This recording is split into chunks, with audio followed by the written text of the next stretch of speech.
Greetings, comrades. So I didn't intend to talk about Batman 2 days in a row, but Kalinda has made it to where I must. Kalinda, aka Mergley, in the comments yesterday was trying to propose that Marvel heroes and villains are superior to DC comics, particularly the villains. And, yeah, you're wrong. Batman has the best villains. And I'm going to tell you why. And first off, I'm a little insulted that we even tried to bring the Superman comics into this. Like, can we just agree that Superman is just not even worth our time and consideration? I mean, he's not even human. He has godlike powers. He's like the original Marty Stu, basically. And so, of course, his villain has to be this mastermind with equal power in his own way.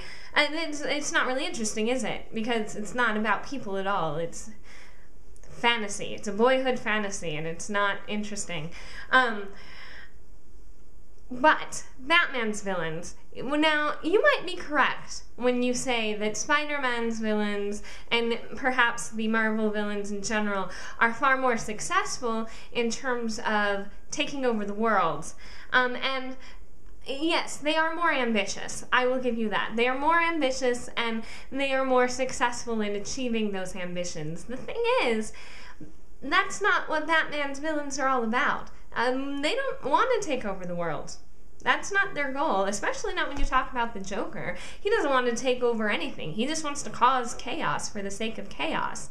So you look at Batman's villains, and you're like, okay, what are they all about? They are there to test Bruce Wayne, Batman, against himself. So they all represent these various, like, weaknesses, and it's a test through fire more than anything else, and it's about Bruce Wayne's personal journey through the Batman experience. This gets lost in translation. A lot of things do, from the original comic book conceptions to their current incarnations now.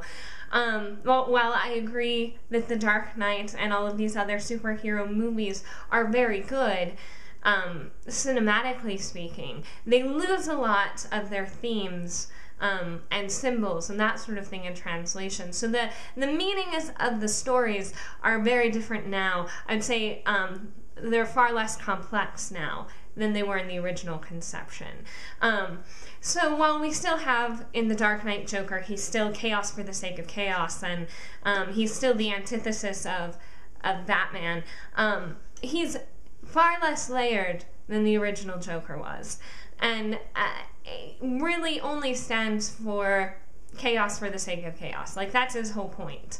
And it's a very compelling portrayal and very well done movie, but there's not a lot of depth to it. And I would say that's pretty much true across the board for superhero movies now. But their original versions have far more to them. So Batman's villains, we have, like, the Joker, who is my favorite Batman villain. He's incredible.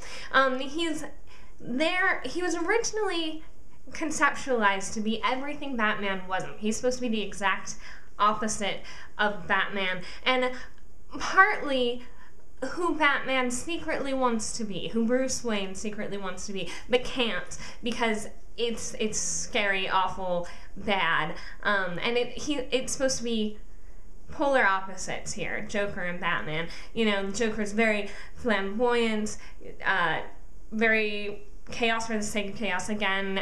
It's not interested in order at all, gay also, and so he's the opposite of Batman, and that's what he represents, and that's why they're such great nemesis, I don't know, rivals. And then the Penguin, Batman's oldest villain, is kind of an embodiment of the corruption of the system. So Bruce Wayne is head of this big empire, and the Penguin is sort of the seedy underworld of that empire, shows the chinks in the corporate system and the way that it's damaging as much as it can be beneficial. And then Catwoman, lust, obviously.